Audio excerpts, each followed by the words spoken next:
Good afternoon to you. 506 now, News Talk 105.9 WMAL, where we're making sense of the news. Coming up this hour, Robert Cahaly will be with us from the Trafalgar Group. He's a pollster, and he'll give us a look on what's happening in this election, what we might expect on Election Day. You can join us, 888-630-9625, 888-630-WMAL. Washington tries its hardest not to tell you the truth about so many things. That's why there are organizations like Judicial Watch, which are constantly trying to get that truth out, despite the efforts to hide it from you. Joining me now is Tom Fitton, the president of that great organization, the author of the new book, Rights and Freedoms in Peril, an investigative report on the left's attack on America. Tom, good to have you with us, sir. Hey, Vince, good to be with you again. How are you? I'm doing good. So what does Judicial Watch do in the midst of an election year? Does anything change about the pace of your organization's digging? Oh, things get a bit more intense. There are higher stakes, right? When you're talking about issues that people care about as it might relate to the election. We have litigation about the process of elections, whether our rolls are going to be clean or dirty. We've been suing to clean up the rolls. In the last year and a half, 2 years, we've cleaned up 4 million names from the rolls, 1.2 million in L.A. County alone. We went up to New York. We sued. They said, okay, the city removed 450,000 names in a drop of a hat. Down here in D.C., we started asking questions. They removed 138,000 names. Even in D.C.?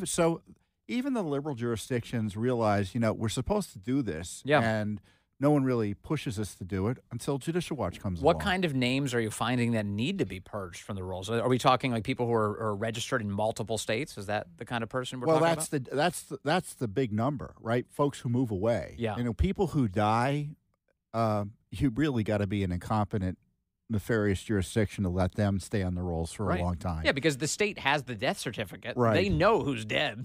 Now, people who move away, you got to track that. And there's an easy way to do it, and without boring anyone, it's simply not done.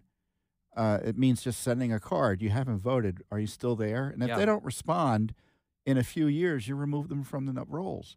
And the problem is if you've got dirty names on the rolls, you have dirty lists, that's an opportunity for voter fraud. That's why the lists are supposed to be clean. And in Virginia, as I'm sure you've talked about, the Justice Department's been zero help in cleaning up the millions of names that need to be cleaned up. Instead, they're using the law to say, oh, well, you're supposed to keep people who aren't eligible to even be on the list to be on the list, non-citizens. It's not that they're not helping. They're actually making things worse. They're coming in, they're saying, what needs to happen? You should have foreign nationals on your voter rolls. And thank God Governor Youngkin's pushing back against this and saying, what? No. First of all, our laws are clear. Keep your big fat nose out of this. And the other big issue that gets me going, of course everything gets me going. I know. Is counting ballots after the election. Yeah. And you got two issues. Counting ballots because you're too incompetent to count them fully on Election Day, like up in Philadelphia, or allowing ballots to be received and then counted for days afterwards. In Mississippi, 5 days. Here in D.C., I think it's a 7-day rule. In Illinois, they receive ballots up to 14 days after the election, they still count them. Amazing. And the problem is federal law says there's an election day, not an election week. That's right. And I think if there's going to be a controversy in 2024, it's going to be, we don't know who won on election night. Yeah. Because there are other votes to be counted, which ain't normal, ain't right, and I would argue unlawful. And Pennsylvania, by the way, is already set up to do exactly what you're talking about. That's right. That's going to be the state. This is the pivotal state, Pennsylvania. At least they claim. I mean, this is the one that everybody's watching. It's certainly where the campaigns are spending all their time and money.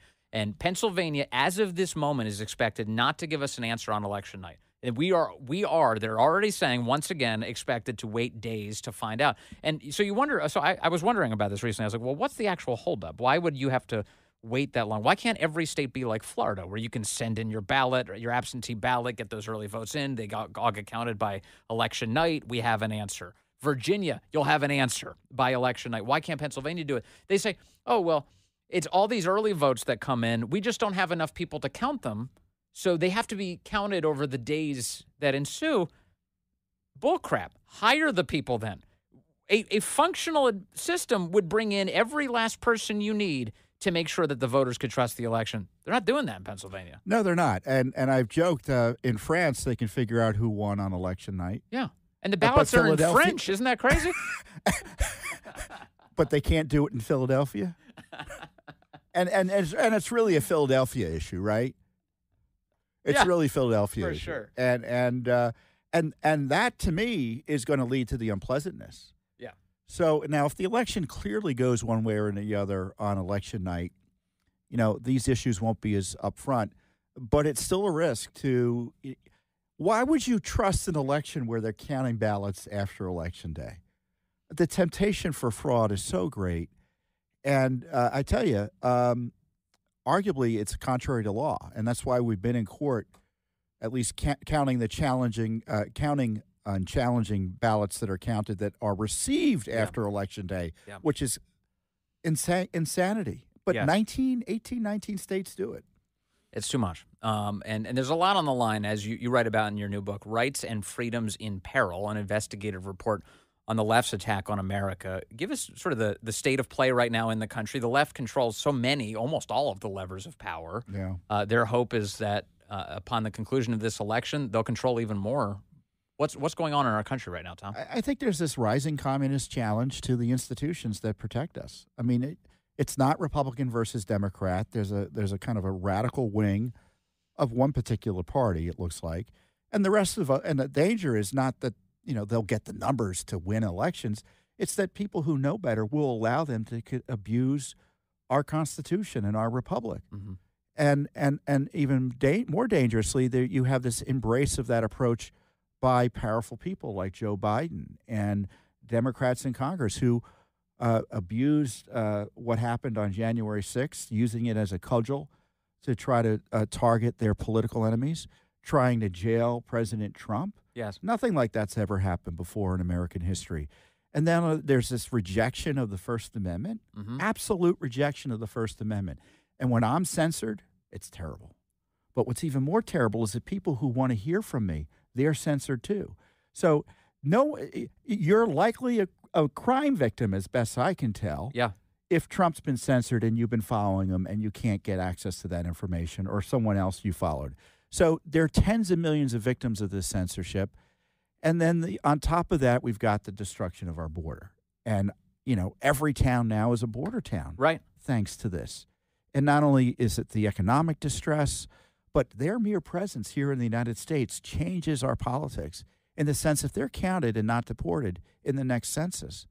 That means that Democrat states, leftist states, get extra seats in Congress or retain seats they otherwise might lose because of citizens leaving. Yeah. And that's like 25 states potentially. And that's at the minimum Seats, in terms of the type of political benefit they derive from this. At the maximum is they make everybody citizens and then they lock in votes for their party. So there's a range of options on the table, but all of them benefit Democrats. None of them benefit Republicans.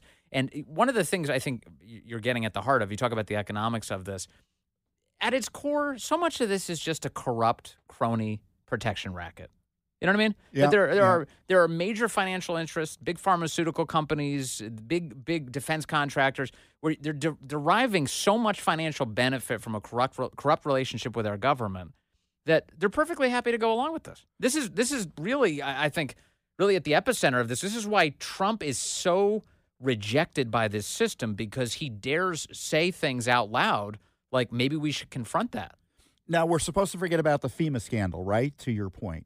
The scandal about FEMA and the taking care of these illegal aliens is that there are tens of billions of dollars in tax dollars being funneled through bureaucracies, government bureaucracies, and affiliated NGOs, non-governmental organizations, to engage in the biggest human trafficking operation in the history of humanity, the biggest child trafficking operation in the history of humanity. And we're just supposed to pretend that's a non-scandal. Yeah, and in Springfield, Ohio, you talk to the mayor, you talk to the governor of that state, Mike DeWine, and they make excuses like, well, the employers need them.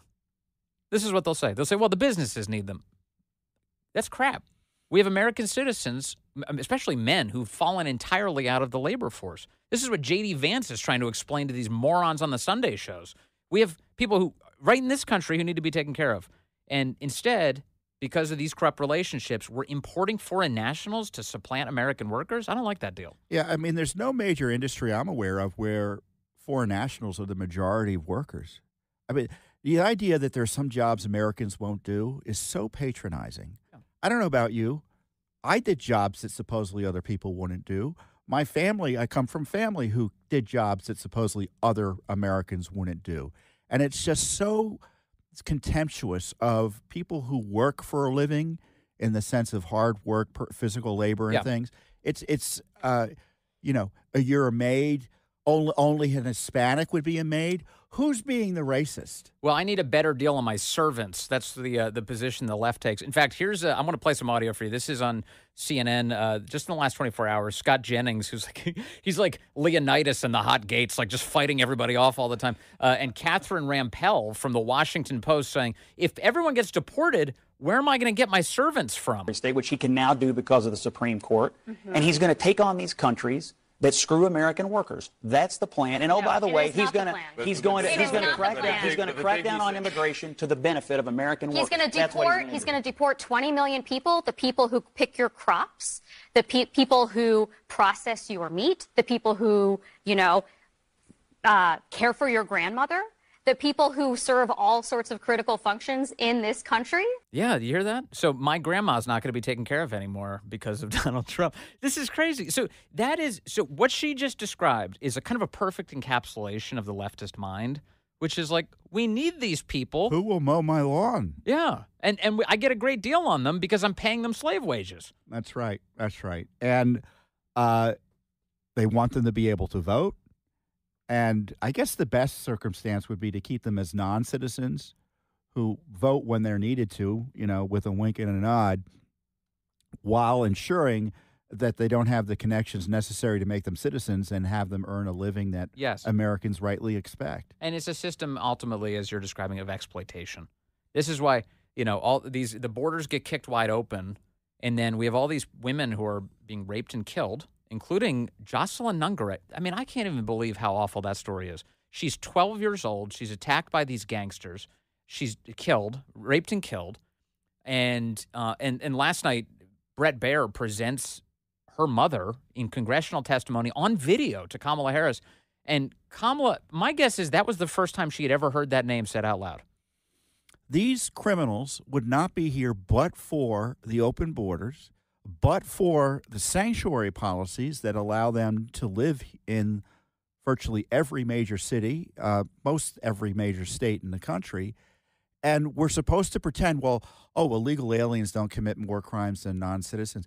They wouldn't be the crimes committed if they weren't here. What a disgusting answer, by the way. Just to be like, who's worse? Americans. Yeah. What? Yeah. What kind of political debate is this where you insult me like that? These are entirely preventable crimes. Yeah. Entirely preventable crimes. As that where our criminals are literally placed at our throats. These criminals are placed at our throats by the federal government. Do you think people are waking up to all of this? Are any positive developments on this front? Because I do think if you look at surveys, you're finding that more and more Americans are turning away from the legacy media. The trust has bottomed out, and for good reason.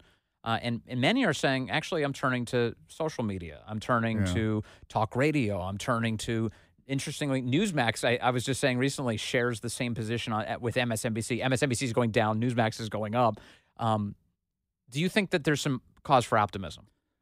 Yeah, in some ways. But on the other hand, there's never been a majority support for an illegal alien invasion. There's never been a majority support for just having everyone show up at the polls with no voter ID. No one supports allowing non-citizens to vote. I mean, these are 80-20 issues. But they like sex changes on prisoners, right? Yeah, and there's not much majority support for that. And what's troubling, the left finds troubling about Trump and the establishment is that Trump agrees with the big majority on these issues and actually wants to do something about it. That's why I find it so compelling when he says it's not about conservative or liberal. He's been saying a lot lately. It's about common sense. He just keeps repeating it. It's like, I guess I'm conservative, yeah, but it's just common sense. Yeah, and it used to be when I heard a Republican talk like that, I'm like, oh no, that's a sign, to buy into the establishment. Yeah. But when he's talking about it, that is truly just this is just common sense approaches. And this isn't an endorse. I'm not saying vote for or against Trump, but I'm highlighting the anger, the establishment and left-wing anger at him, because he does kind of have this approach where these basic views that virtually all Americans share, or a super large majority share, he's willing to go to bat for. And that's why, despite all of his other issues, he's succeeding at, and he's creeping back into the presidency by all accounts. Remind me, Judicial Watch is a 501c3, right? We are a C3. I was just making sure. So in case you're wondering why he said, he can't endorse. He can't endorse.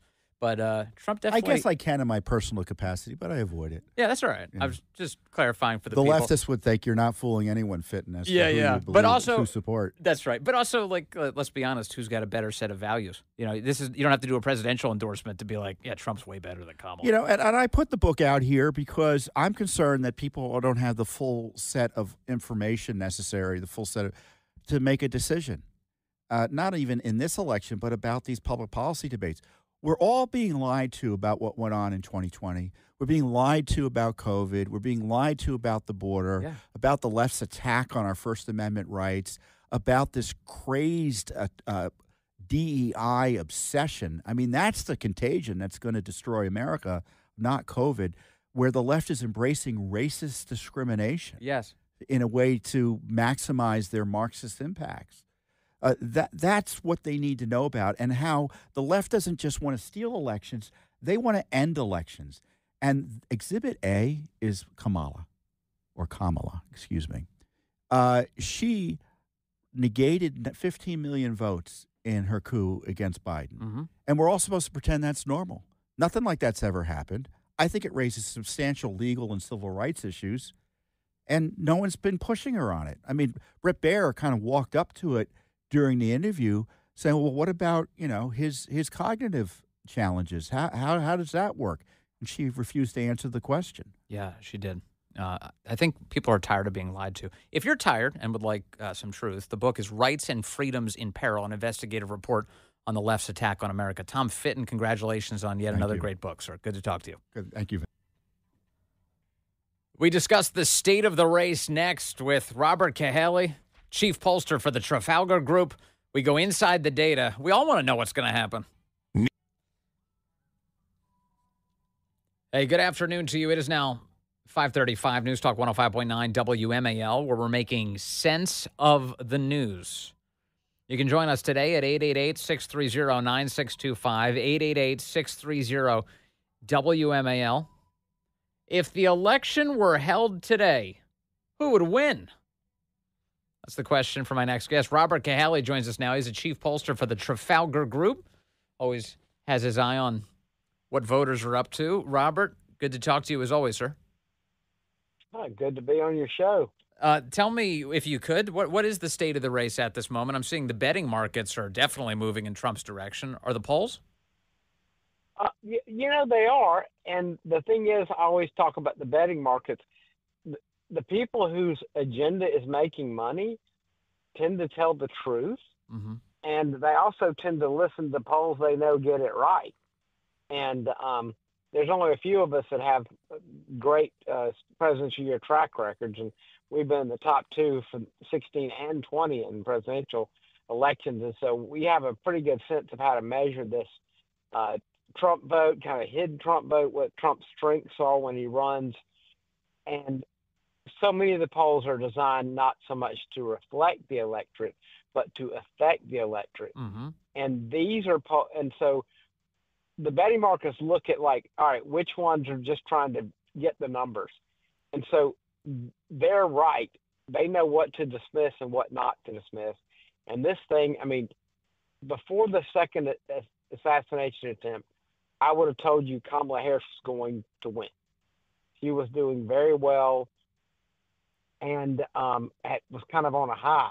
But we were actually in the field, and so was Matt Towery, who does Insider Advantage polling. We were in the field the weekend of the assassination attempt, the second one, and we noticed the difference between Friday, Saturday, and that Sunday afternoon. And it was a huge tick up. It was about a 3-point jump. Well, that's interesting. And I didn't realize that was. saw it. I didn't realize that was the case. So the second assassination attempt actually did have an influence on voter sentiment. It did. And the thing is, because even though the mainstream media didn't cover it, the word got out, certainly, and people knew about it.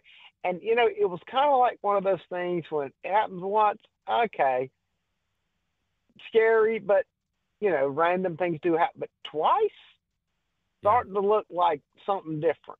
Yes. And they could get that close to him and just kind of feel. And there's this sense of, if they don't want him to win that bad, maybe I want him to win.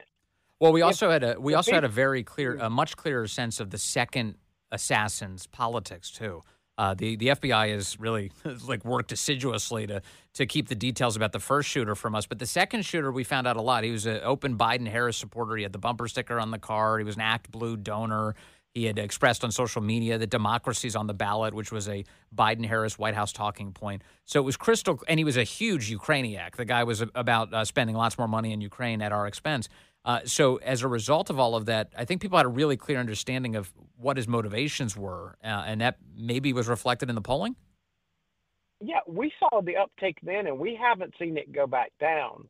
And, this is, I don't know whether you know about this, but every week Matt Towery and I co-host a podcast called Polling Plus. Mm-hmm. Just type in the word polling, wherever you get podcasts, you can hear it. And we've been talking about since then, this thing is trending up. And so we started seeing it trending up. And so it has not surprised either of us to see these polls getting better and better. We thought Georgia was one of the more competitive ones. Matt's most recent Georgia has Trump up by 2. My last one had him up by 1. You have that poll closer than Quinnipiac does. They said yesterday it's a 7-point advantage for Trump. Yeah. Come on. And they also said North Carolina is 5 points behind. I mean, they got dartboard? What are they doing? I mean, come on. I mean, there's no way North Carolina and Georgia are that different. I don't believe that. They never have been. Little pollster trash talk. I love this. That's great. Hey, so when you see Kamala Harris now rushing out to do all these interviews for the first time in her entire candidacy, are you surprised by that? No, because it's what you would do if you were starting to panic. I mean, think about this. Kamala Harris has got to get Barack Obama to shame black men for not – when Kamala Harris was worried about black men 3 weeks before the election, that is literally like a surrender flag. I mean, that's like, oh, my God. Yeah. This ship is sinking. And, I mean, it is such a concern. She's doing things that seem desperate. Going on Fox News seems desperate. I mean, there's just a hint of it to me that's like the woman who stayed away from interviews, who knows she's not great at it, is doing it a lot because she's trying to do anything at this point. So that lack of confidence, that desperation, do voters pick that up? Does that factor into their decision? I don't know that I don't know that the thing that most people get wrong is voters who don't have their minds made up yet are the kind of voters who don't see any of this. They really are the kind who aren't paying attention that much. Mm-hmm. People who are tuned in and watch a lot of news and watch a lot of interviews, they know who they're voting for. They're not going to change their minds. It's the people that are less, low information, less information voters. Yes. Those are the ones that just get the big trends. Like they know that Kamala Harris replaced Biden. They know roughly what she says, and they've seen some ads, and they know that Trump was, had 2 assassins. They know that the headlines. They don't dig in. They don't know all the details. Mm-hmm. But what they do know is there's this feeling that what she says isn't what she believes. That's what we've been picking up. If people are like, I like what she says, but I don't think that's what she believes. They think she's phony. That she's saying what she's got to say. Mm-hmm. I thought from the beginning Kamala would be more competitive than Joe, but she'd be less competitive in the Rust Belt states. Robert, You're not going to – Scranton Joe can convince people in Pennsylvania. She can't. Robert Cahaly, my impression has been for a while that it's typically not people who are going to outright switch their votes, although we are seeing some of that, especially among black men who are saying, yeah, I voted for Biden, but I'm voting for Trump now. But a lot of it comes down to enthusiasm, right? Whether or not your own people actually show up to vote for you at all. That's exactly right. And when it was Biden, the Republicans had a 30-point enthusiasm gap. They were ahead. Then when she first got in many states, we saw them go above the Republicans in enthusiasm.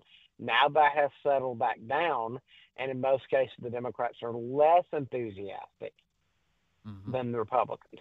I mean, the thing is, Republicans are the people who want to vote for Trump.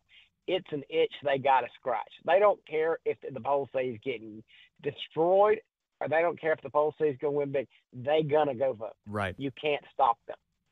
And some of the stuff you're not hearing about the Georgia early vote is it's the not suburbs. It's the non-suburbs, non-city. Fulton, DeKalb, Gwinnett, and Cobb are not turning out at the numbers they did in 2020, but all the other smaller areas are turning out. It is the small town turnout. I noticed, it's funny you say that. I was looking at, I think it was Newsweek this morning. They had a headline up yesterday, and I'm just paraphrasing it, but it was basically why the early vote is good for Kamala. And then I was like, really? And I clicked into the piece, and they had already changed the headline by the time I got into the piece. And it said, what we're learning from the early vote. and it goes to the point that you're making, Robert Cahaly, which is that in Georgia, they're having record turnout right now, but all the indicators seem to be that it's the reddest districts in the state who are showing up. Exactly. It is not those suburbs around Atlanta. I mean, those are underperforming where they did in 2020. And those are the places that have, water main breaks and crazy last minute ballots that come in and, take Herschel from first to second in the runoff, all that kind of shenanigans. Yes.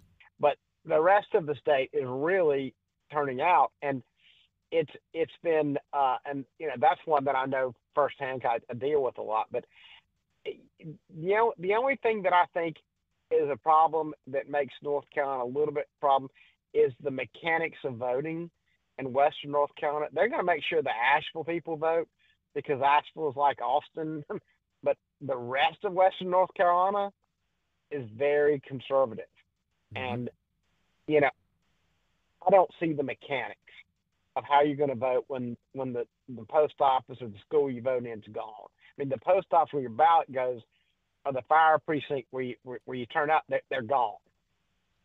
So I am a little concerned about how that can affect things. But, I mean, it doesn't make North Carolina 5 points negative. That's insane. Right. But I think that we're seeing a lot of hidden vote, a lot of people who are reluctant to say who they're for. The biggest question we get now is like, what are you doing with this information? Who are you doing this? Who gets to see this? I mean, they are concerned, and it's not like shy like it was in 2016. It's I don't want my name on a list. I don't want my name on a list that government has, on a list that social media, that big tech has. Yes. They're scared to have their name on the list. So reluctant voters, people that you call that are reluctant to tell you who they're voting for, sometimes you hear from pollsters that there is a bit of a workaround perhaps to that. One of them I've heard is that you ask them, who do you think your neighbors are voting for? Yeah, I'm the one who started talking about that after I did it in 2016, and they're all acting like they thought it. Oh, okay. Yeah. Well, I'm talking to the author of that question. And how does that go when you ask? I did not think of it. I was the first person to use it on national polls in 2016. I learned it from a guy named Rod Shealy in South Carolina. I would never take credit from Rod. But got it. The point is, it was a question. He always said, you got to give people a polite way to tell you something impolite. And so that was the way he used to phrase it. And so that was about didn't want to be shamed, and it only really related to live calls, because on a live call, the person asking the question, people would tend to change their answer so that person would look badly on them. Now, because it's about having my name on a list, it doesn't matter whether it's live, it doesn't matter whether it's a text, if it's an email, they still want their name on the list. Right. And so we have to send them a copy. We text or email people or read people copies of the privacy policy and what we like to convince them we're a real polling company. Google us. Take a second. We're not going to share this information. Yes. But they're very reluctant and we're seeing. So I think it's an added effect than it was in 2016. Is that true for both Democrats and Republicans? Who's more skeptical of talking to pollsters? Oh, it's only Republicans. I mean, it's like there wasn't any shy Hillary voters. They're not any. They're not any. Fearful Kamala voters. Nobody's worried about. I mean, despite what they say, nobody's worried about the Republicans getting a list of Kamala voters and coming after them. Right. Nobody, I mean, that's not real. That's never happened. I mean, but the thing is, they're nervous, and so it's really so. We have been asking the neighbor question. We have seen a greater number of people, and that's one of the devices we use. We're not going to say the rest of them anymore because everybody copies it. But we've seen bigger numbers. The biggest one in 2016 was Ohio. So when I was talking about like Trump's going to win Ohio big, everybody said, "You crazy? It's a battleground state." I said, "No, it ain't," and it wasn't. And we've seen numbers bigger than Ohio and Pennsylvania. In Nevada and Arizona and Michigan. Bigger than Ohio was in 16. Sorry, let me just make sure I understand you. Who are your neighbors going to vote for question in Pennsylvania is working out great for Trump in Pennsylvania? It's higher for Trump than it was in Ohio in 16, which was the biggest state in Pennsylvania this year. That's fascinating. And it's bigger in Nevada, and it's bigger in Arizona, and it's bigger in Michigan. North Carolina and Georgia, maybe a little difference. Okay. But it's people, again, because they don't know what you're doing with the information. They don't know who's asking, and they just, Nevada, I know what it's like because all the union pressure and the killing a union, all that kind of stuff. And don't get me wrong, I'm not going to predict anything positive about Nevada because that's the one state I've gotten wrong 3 times. I'm never going to predict Republicans winning again until they do. But it's a gambling state. Yes, it is, but it's really, if even a third of this vote, turns out for Trump, even a third of it, and usually it's about 45 to 50%, then it may not even actually be close in some of these places. Okay, so when you see, one of the things that I know that gives some Trump supporters hope is they look at the average of polling in the prior elections. They say, okay, in 16, he had a certain level of support. 20, he had a certain level of support. This right now in 24, this is the best level of support that he's ever had in any of these elections. And Trump's support is usually underrepresented in the average of polling. Do you make anything out of that, Robert Cahaly? I do. One, I think that they will tell you they have, where we've adjusted the polling, bureaucracy establishment.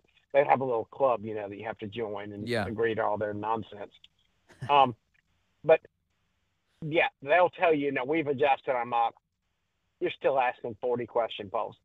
Dip whatever, beep, beep. You're still not getting average people. You ask a 40-question poll, ain't no average people going to take it. Surprise, surprise. Yeah. So they hadn't really figured it out yet. But the fact is they're still underrepresenting Trump supporters. The only question is the Democrats are spectacular at ground organization. Right. And in many of these states, they've had people in place for 10 months organizing. And they're for real when they organize. They don't just send 30 people in a state and go, well, we're organized. No, they send 1,000 people into a state and organize it. Right. I mean, I saw what they did in Georgia in 2021, 20 runoff. It was the most amazing mechanism I've ever seen operated anywhere. Yep. So that can make up about 2 points. Yes. And a lot of these states, it can be that big. Yeah, they have a professional obsession with power, and you see it play out exactly like that. And they're organized. And here's the thing. We all know there's a lot of shifty grifters in the Republican game who are getting billionaires to give them tons of money, and Lord knows where the money goes.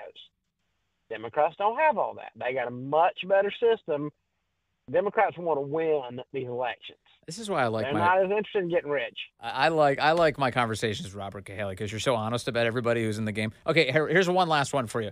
Who's the worst pollster out there who everybody treats as legitimate? First of all, I would not tell you that. Okay. On the radio. I was trying for it. I was like, man, this guy will tell me anything. No matter how early in the morning you ask me to consult on this issue, I would not tell you that. Okay. And you won't even tell me what it rhymes with. I just gave everything you need to know, brother. Anyway, but the fact is, there's you just got to look at which ones are in. Listen, there are people that are in the tank for the Republicans. Yeah.